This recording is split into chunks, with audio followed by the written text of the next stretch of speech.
And I'm really excited for this last one. We have Dr. Katie Bucklen with us. She's actually a retired pediatrician and got interested in mindfulness and all of these, non-medication therapies, I guess, to, work on these issues from working with her patients as a pediatrician. So I'm very excited to hear more about your talk as well. Should we go? I am going to share my screen here first. There we go. How's that? Excellent. Perfect. Okay. I first would like to just say thank you very much for the invitation to come from Tonda Meehan and the team, and the opportunity to learn about more about Chiari now than what I learned when I was in pediatrics, because we didn't see a lot of Chiari one. And so it wasn't something that I really stayed up to date on. And I think it's really impactful um, regarding the things that I teach with mindfulness.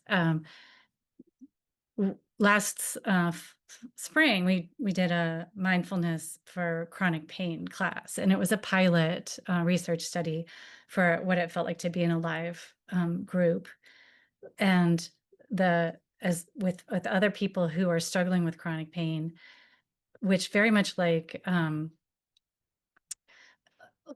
imagine the symptomology of Chiari is something that's really importantly helped by uh, having a group of people who are living through this similar experiences. And I'll also just mention that um, invisible illness is really something that's become important to me in my training as a mindfulness teacher. And I will share that I have an invisible illness myself, and I'm grateful for the work that's done um, in this way. So I I thank you all for had the opportunity to fill in the surveys with the information about your experiences with mindfulness and your thoughts and your interests. It's really helpful to me to be able to speak to what your interests are, and I'll say that they're very broad, and there's folks who've not had any experience at all with it, and folks who've practiced routinely.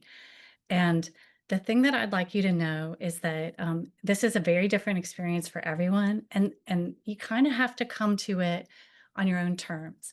So my intention is to share this with you enough that you can say, this is something that makes me curious. And if it's, or you could say, I'm for sure this is not for me. Or if you're somewhere in between, one day you'll remember this talk and maybe consider it. Let's see. I'm not sure if I can switch my slides on my own. There we go. Okay. Um, so really what is mindfulness it's a common question, because mindfulness is a human trait that we all have inherently, which is paying attention to the present moment experience. And the practice of mindfulness is teaching your brain to get better at paying attention. So it's like doing exercises, and we'll talk about kind of what that looks like. And when we do it, we want to work to pay attention to our attitude about it. So, for example, if I walk outside, not a hot, humid girl. When I walk outside and it's really hot and humid, I might label that as, um, oh man, this is terrible weather, right? So I'm judging the weather as terrible. And the other one is the option would be to come outside and say, what is it that makes the air feel this way exactly? What is it that, like, in particular in St. Louis, we get these stretches of it, and like, wow, it must be in the Mississippi River Valley. And like, how does it feel on my skin? Really? Is it that bad? Is it really that bad? Like, kind of. And then, so that's a kind of kind and compassionate curiosity. And the most important one as we go through the talk that I'd like to share is towards ourselves. So for me, it's sometimes I'm frustrated with the weather and sometimes I'm frustrated with myself. But what we want to do with this practice and with mindfulness, attention building, is to remember that kindness and compassion towards ourselves builds as we use it, just like it builds as we use it on the weather. It builds as we use it for ourselves. So readjusting when we say, I'm such an idiot, instead say, I could have done that better. That was not my best moment, right? So finding ways to really be kind and gentle to yourself, because I'm going to ask you here, because this is an experiential thing. Like, you can talk about mindfulness all you want, but it's just like talking about going to the gym. If you say, I'm going to get stronger, and you talk to your family about it every single day, you can imagine the likelihood of you getting stronger if you only talk about it. That's what mindfulness is like. So we're kind of bringing together the brain effort here to train our attention and to train how we notice what's going on. And it's a mind body experience. So when I teach mindfulness, the way that I know how to teach is by how I feel inside. And that's taken me, I guess it's been 8 years that I've been practicing myself and then teaching. And what I've learned through my teacher trainings that I've gone through is that when we are aware of our physical selves, it delivers messages to us. And sometimes if you have uh, an illness or you're not feeling well, it can feel like I really don't want that message. But sometimes it's informative. This is different somehow. Um, but also we get messages of emotions that arise. For example, I will tell you that I did not know what anxiety felt like until I'd been practicing mindfulness for some time, and I had a sensation in my chest that made me feel a little bit uncomfortable and a little bit sick, and kind of wanting to do something. I wanted to act on it, but I really didn't know what it was from until I realized that I'd had a conversation with a good friend the day before that I thought didn't go well. And I was like, "Oh my gosh, this is anxiety about that conversation." So it was kind of like an eye opener for me in how this works. And over the years, those are the kinds of things that I've been able to bring into my life. I will tell you that it doesn't happen that you necessarily immediately feel these benefits, but I will tell you, my husband reported to me when I had been practicing for about a year, that the tone of, like, how we lived in our house had totally changed since I started doing this business, and I didn't think that I was any different. So it's not a quick fix. It's not a high yield deal in the immediate sense. But the good news is it's actually really relaxing. So um, that's that's why would we do this if it takes so long to develop it?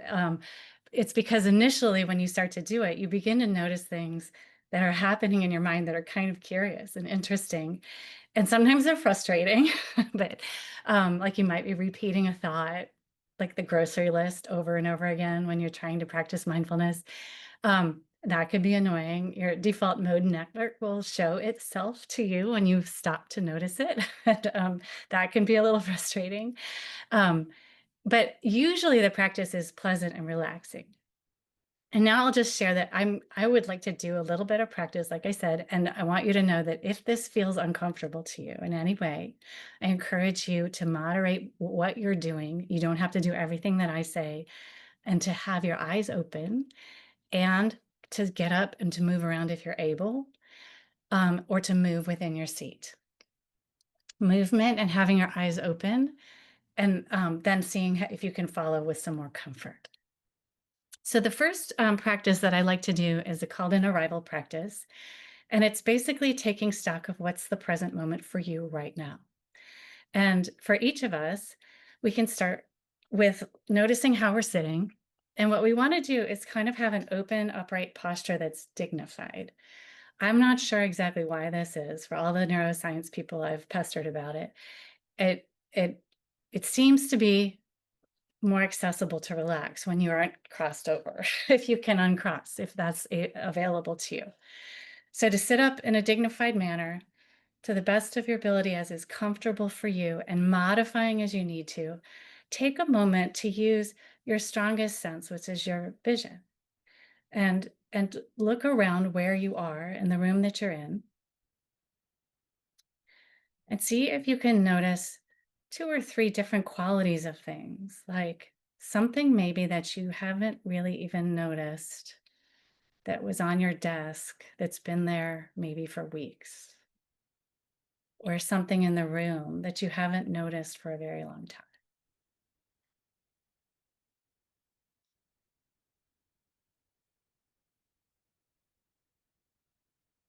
And then see if you can see something that you find pleasant to look at.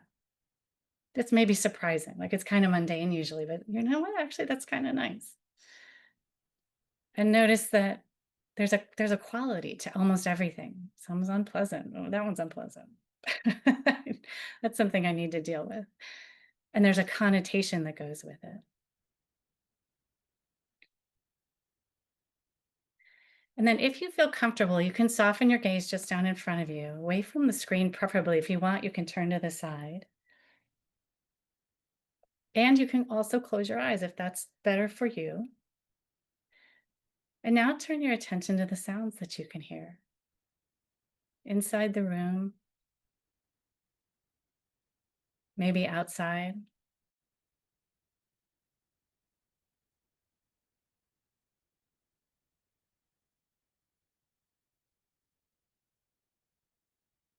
And during this practice so far, you might have noticed that your mind has wandered and you're thinking about something else. And that's what minds do all the time. It's totally normal. What we want to do is say, I'm going to take my attention now back to the sounds in the room. And that's your first weightlifting right there. It's asking your mind to focus on the sounds in the room.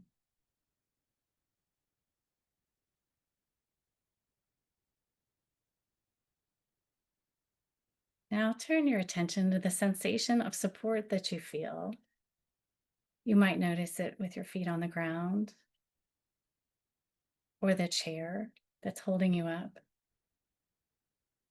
or where your hands are resting. Choose one and allow your attention to rest there.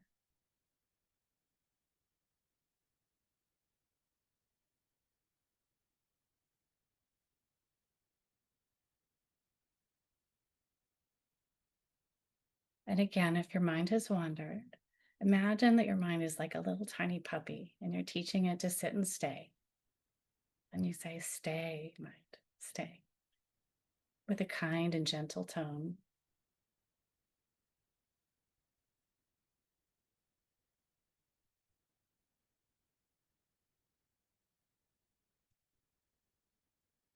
And now turn your attention to your breath, the feeling of the breath going in and out of your body.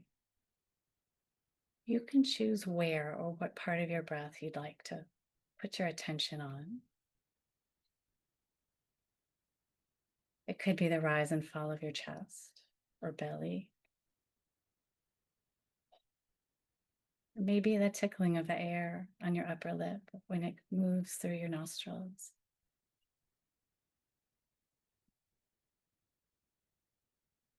You don't have to do anything to change how you're breathing. There's no right way or wrong way.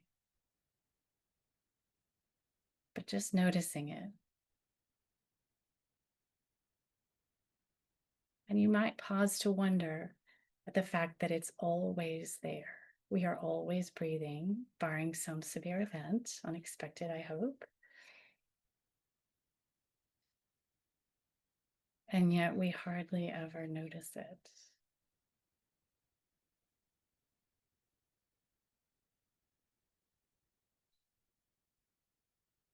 And it's there for us and it keeps us well.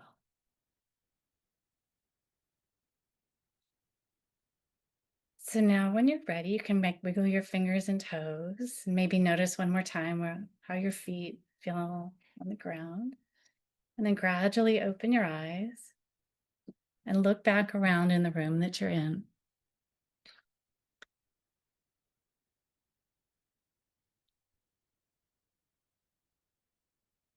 So I hope, I don't know if you can raise hands, but you can raise your hands if you've noticed your mind wandering. Yes. Okay. Yeah. So congratulations. That's excellent observing.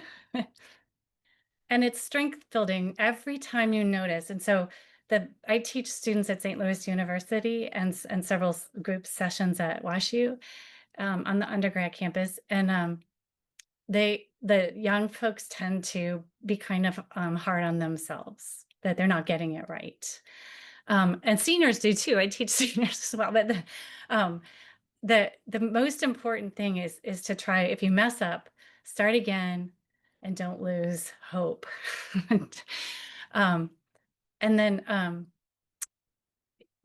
this practice that we just did, it includes attending to our bodies, like noticing how our body feels in a very kind of gentle and peripheral way. It doesn't have to be all the time the same thing, and it can also be movement. So we can do mindful walking, or you can do walking meditation, which is very serious and very slow, where you're very focused on your feet on the ground. And where mindful walking could be, you're out in your neighborhood and you notice that the leaves are beginning to turn, and you see how many yellow leaves you see, and you wonder when the rest are going to turn. And um, I had a student who was actually WashU faculty who um, who started his mindfulness practice independently, and he didn't like to sit for meditation. So for about 2 years, he did walking meditation. And when he started taking my class, I very cautiously suggested that it might be nice to try formal meditation again. And he said, okay, I'll try. And that guy was meditating for 45 minutes to an hour and a half every single day in about 3 weeks.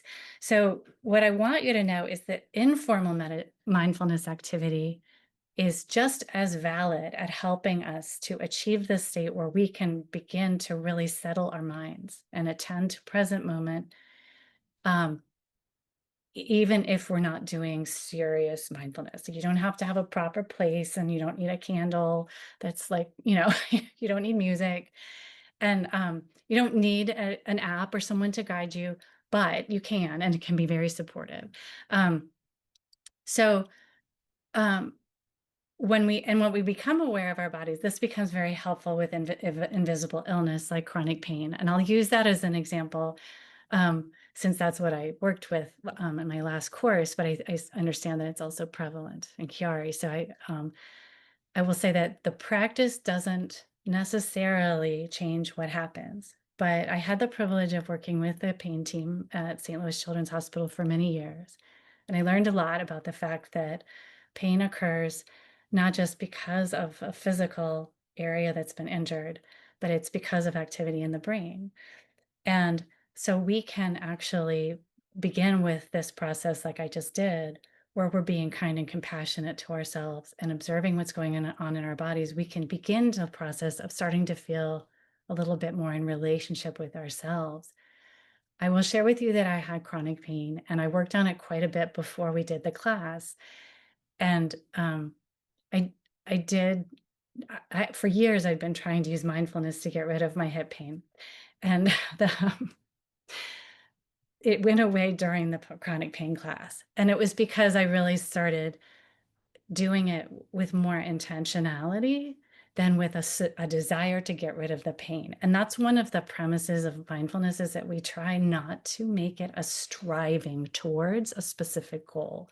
So we want to not hold on to a specific outcome when we do the practice. We want to do each practice for its own sake and to take what comes with it. But the teaching for pain, I will share you, is to turn your attention to rest on the pain. You can start with something easier like exposure therapy. For example, if you're sitting in practice and you get an itch, to just notice how it really feels and to try not to scratch it, and then scratch it when you need to. And that's just a little bit of kind of how to do that. It takes most of my students who've had a specific discomfort that took mindfulness training classes found the specific directed work to be incredibly challenging. And I think it's a biopsychosocial combination of things that go on for us when we are living and struggling with our bodies sort of changing in how they function, unpredictable, and sometimes taking away from us things that we would like to do, sharing, changing relationships. All of those things are so fraught that it's sometimes easier to just practice mindfulness and then to gradually begin to go towards the things that are most challenging when you feel strong, when you feel like I've been doing this for a while, maybe with a teacher or taking a course, that kind of thing.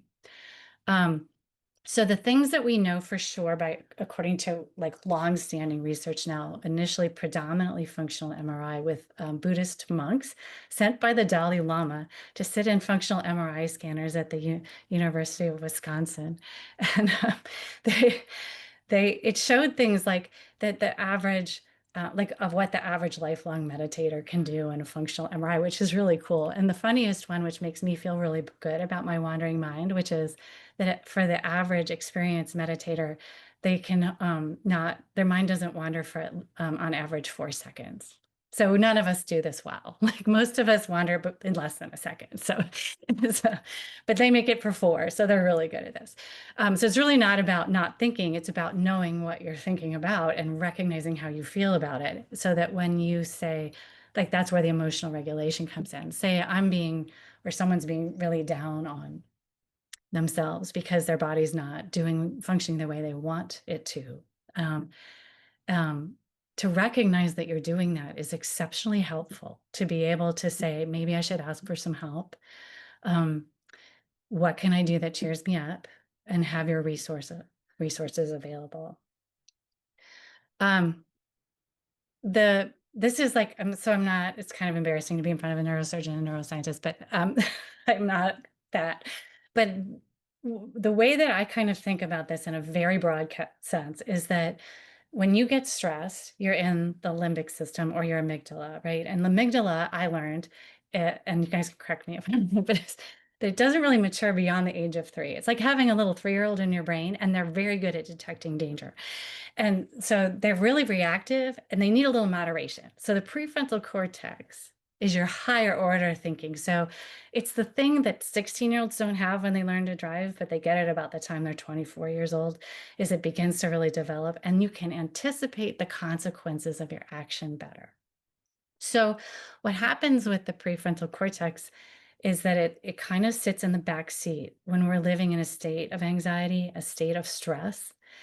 And what the muscle that we're building is, I call it going from like a gritty path with a bunch of branches in it to get from the limbic system to the prefrontal cortex, where you can begin to intentionally ask yourself to take that super highway to the prefrontal cortex. So depending on how severe the anxiety or stress is, your capacity to do that can wax and wane, but it is much, much more accessible when you start practicing routinely. In fact, if I practice in the morning as opposed to at night, I'm much better at noticing, observing, and the and then actually asking myself, hey, is this really a feeling that I need to act on? Or is this just a suggestion? And maybe I should maybe I should consider that for a while. So say like when I was worried about my relationship with my friend, I wasn't doing anything about it because I was paralyzed by this feeling, which turned out to be anxiety.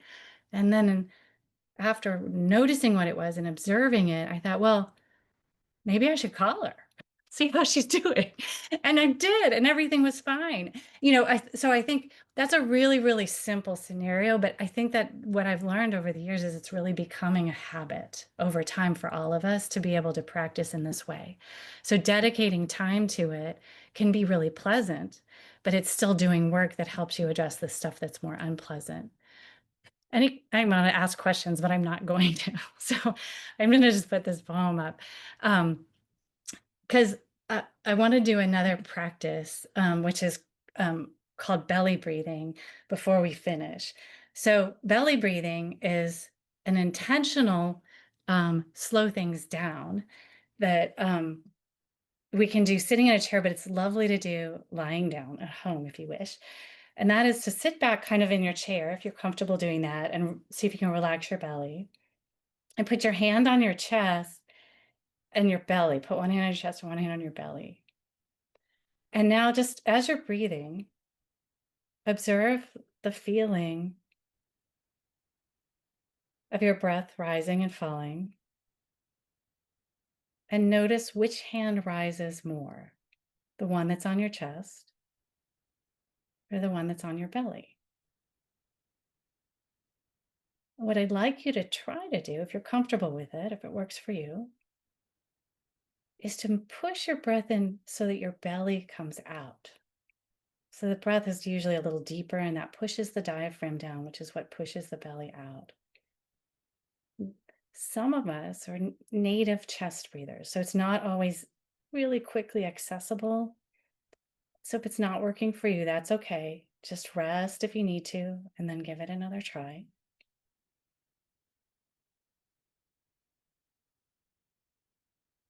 If you'd like, you can soften your gaze or close your eyes. And really turn your attention to focus your attention on the feeling of your hand on your belly, rising and falling with your breath.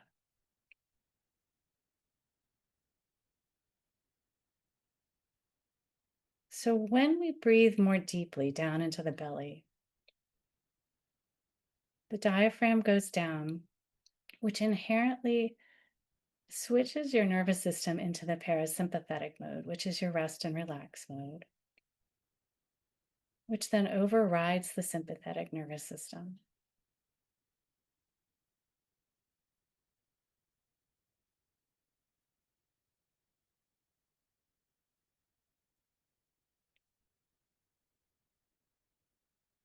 So just working on this and allowing yourself to rest and intently focusing on the rising and falling of your hands. And listening to your body about what's the right choice for you.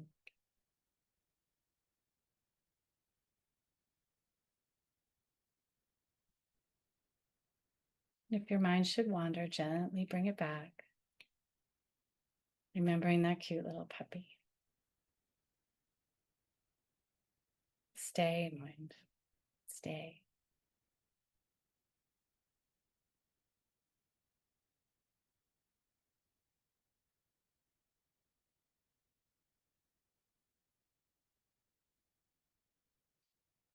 All right, so continue for 2 or 3 more breaths. And then when you're ready, you can again begin to move your fingers and toes and wiggle your body if you wish. And open your eyes and return.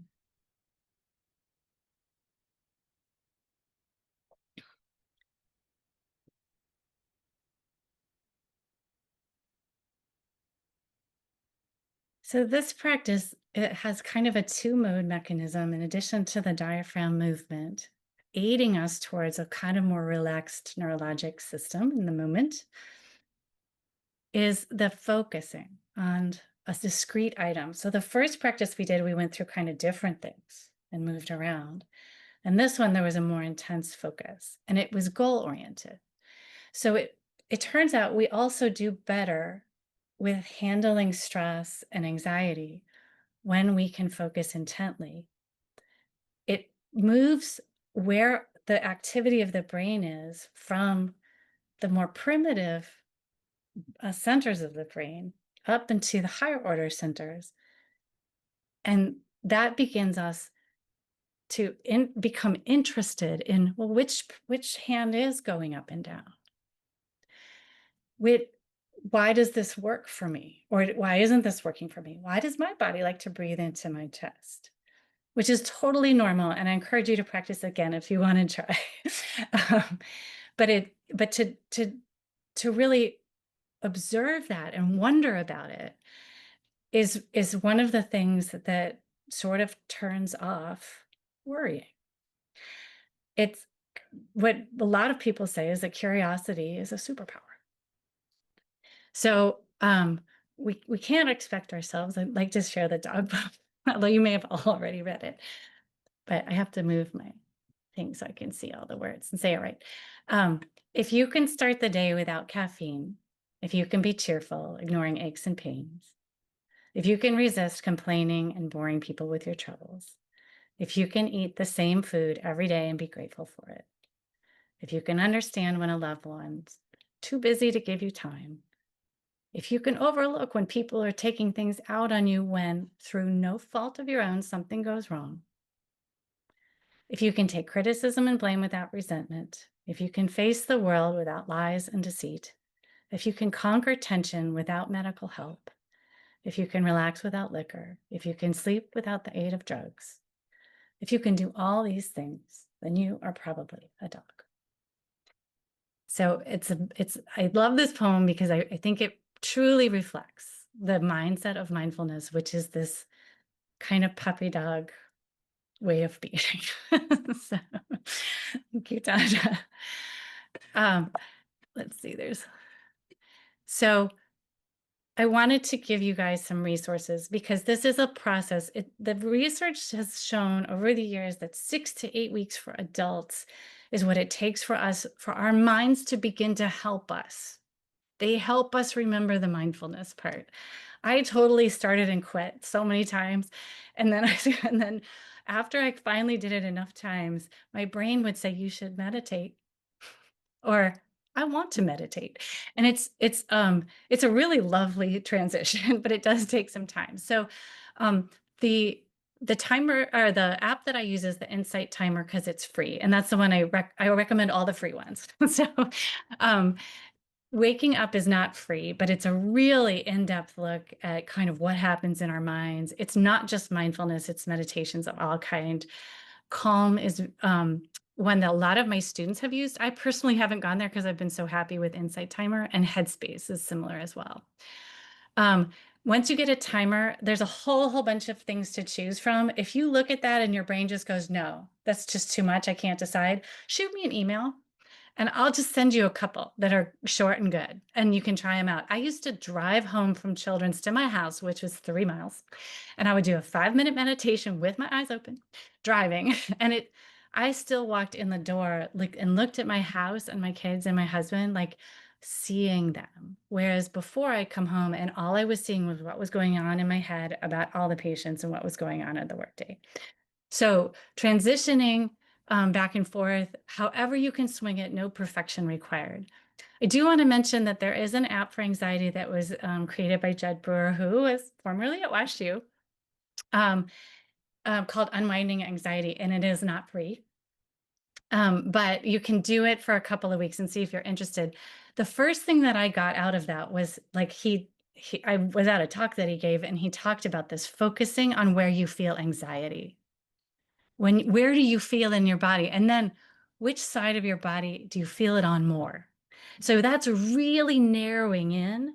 And he describes a lot of success with his clients with pretty significant phobias and challenging lifestyle stuff. It's mostly adult related. So um, I don't know for sure what there is for younger people. I do think that the college age kids that I teach have more neuroplasticity than I do. So they pick it up faster. And I think kids would too, but I don't know how fun it would be, like if it was a younger than college age person. You could take a class. There's a lot of introductory courses and mindfulness-based stress reduction courses. And then you can search for local and online mindfulness and meditation groups. I have now 3 mindfulness groups that I hang out with. They live all over the country, and I know we visit each other. We go to each other's houses. Um, it's it's um it's hard to find at first, but again, those are things that I can help if you're at all interested. So and then like I said at the beginning, if you don't do the mindfulness, you won't become more mindful. So you can read about it all you want, which I did. I tried it. It doesn't work, but it informed me a lot. So I may be a better teacher because of it. But the 2 books that are listed, there is one for teens, which is the Chronic Pain and Illness Workbook for Teens by Rachel Zoffness. And it's a workbook. So you're using CBT, I almost said CBD, CBT and mindfulness in the workbook. So it's kind of supportive. And then there's some stuff online that they have that you can listen to. So here's their website, and then my email. So I really, really appreciate the chance to talk with you guys, and I'd love to hear what your questions are, Amazing. if you have any. Thank you so much, Dr. Buckland. We do actually have some really pointed questions. I want to get to them. So thank you. You mentioned the walking meditation and, feeling the floor. There's a really practical question here. Some patients are in power chairs, they can't walk. So how does someone in a chair do that? Is it the same concept? How would you coach them through that? Oh, I'm so glad you asked. I apologize for not mentioning it. The mindful movement of any type can be used. So, like for example, if you have a chair yoga that you can do, that's a wonderful mindfulness practice with the intention of really focusing in one or two areas. So you can move, like say you're doing movements with your hands, and you notice how that feels while you're doing that. And then you move to different zones. You can also stick with your breath. I took care of patients who were often on the lung transplant waiting list. So we did not do breath and we did a lot of other things. You can also, um, so any movement that's not like going to make this an unpleasant experience can be used for mindful movement. There's the recommendations would have to be kind of interpersonal, like pretty clear. Because like I actually caused myself trouble doing like the easiest yoga on the planet. So it just it's really good to get somebody who helps you out with knowing what's safe for you to do and what but the first measure is what feels right, what feels good. Um, that answer the question? Sure. Do you have any practical tips, I guess, to how to be mindful in that position? In the chair? Yeah, Well, I yeah. think if you're mobile, like so if you wanted to move, like if you had a space where you could go back and forth in the chair and you spent your time doing like we did at the introduction, just noticing what you see, you could do that. You could also do like depending on the mobility of your upper body, you could do upper body shoulder shrugging and rolls. Steer clear of the neck would be my recommendation. If arms are available, we could do up and down, and you do them like very slowly and feel the sensation of the air on your skin. If you're outside or you're sitting outside, you can notice the sensation of the wind on your body while you're doing these activities to just kind of enhance like your present moment awareness. Amazing. Um, so I'm going to combine these two questions. So we've heard that patients, particularly with pain, and you have experience, so you know, when they do like body scans or any kind of mindfulness, they notice that it brings almost too much attention to the Yeah. pain that they're already experiencing. So how do you coach people through that? Is that an anxiety response in the first place? It could be exciting, and it could also be like a trauma relationship, where you can't turn your attention to a place, and that's why like, when I talked at the beginning about honing your attention and choose something like an itch, not that like, do that first, so then if your mind bounces out of it, that is a thing, and that's your mind saying, "Not right now." And, that's something that you can I would say if you wanted to approach it and try to get to that place, coaching would be helpful. So, like at the Center for Mindfulness and CBT, they're all therapists who use mindfulness and or CBT. So, finding a therapist in that vein that who is knowledgeable about those things might be able to help best in that setting. But the idea would be to move away from the area that's most troublesome when you go to do the practice. It turns out a lot of people do body scans, but they're also triggering for a lot of people. So in my teaching, I no longer do the body scan, like until we've had it like 6 classes, and then I know, kind of I know all the students and they feel or the participants and they know um, that they can come to me if there's something that's going on. Because there's a lot of shame and worry about when we have a relationship with our body that's always in evolution, I would say. It's something that can be hard to ask for help on. So um that but it's I would say like if you do body scans and you enjoy them and you can skip the area and do it well, keep going. But if you are trying new things, body scans might not be the first starting place that I would recommend. Um, and the mindful movement should be something, like I said, that you enjoy, depending on your own circumstance, not something that you're forcing in any way. Mhm. And then final question here. So these are excellent tools to use. So applying this to maybe an upcoming procedure or some kind of medical intervention and even interaction, frankly. Um, can you apply this to getting ready for that kind of an event, especially in particular if that past history, particularly in the medical space, has been a little bit painful? Yeah, yeah. So, um, what I have found is that pre like practicing in the morning of or the night before, depending on how early, and then letting people know that you have worries about it because it's kind of outing yourself that begins to allow you to notice where you feel it. So it's not because we have a natural aversion to uncomfortable situations that we push the feelings away and we want to just be strong. And so it's kind of a gentle way to just be like, this is something that's uncomfortable for me. Like, however you want to put it. And then I have done the belly breathing exercise in the MRI scanner, and I do it every time I go because I have terrible claustrophobia. And so it's not as strong an anxiety, I think, as what others may face. But it's one of the things to do is before you go in, if you have someone bringing you in and if you're walking independently or on your own, this is harder to do, but is to close your eyes. Like if you're in a wheelchair and you're being wheeled in, close your eyes and turn your attention inward before you get into this setting.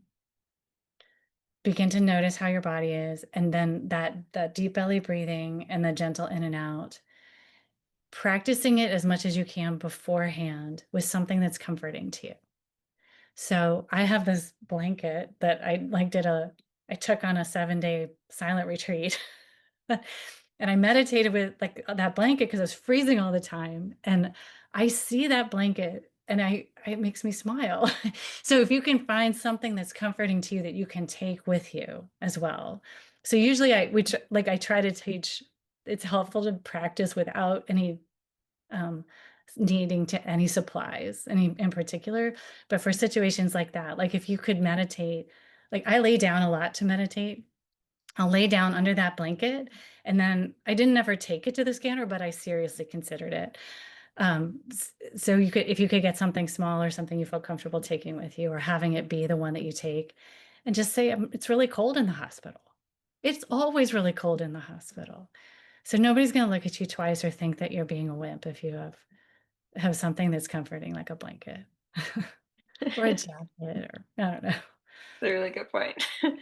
um, I mean, I don't have any more questions. I'm not seeing any more in the chat. I want to thank everyone, and I don't know if Dorothy, if you want to come back on, or Tonda, any of the presenters want to say anything before we um, say goodbye and good night, or go ahead. I just want to say thank you so much to all the presenters. Like it was awesome. I have a dog barking here, so I was reluctant to turn on my microphones. Tonda, what do you thank you for everything. Thank you to Rashu, thanks to the presenters. It's been awesome. Great. And these will be posted on both the Bobby Jones website as well as the Washu Chiari website as soon as we've had a chance to edit them. So thank you all to all of you who are attending and spending so much time with us.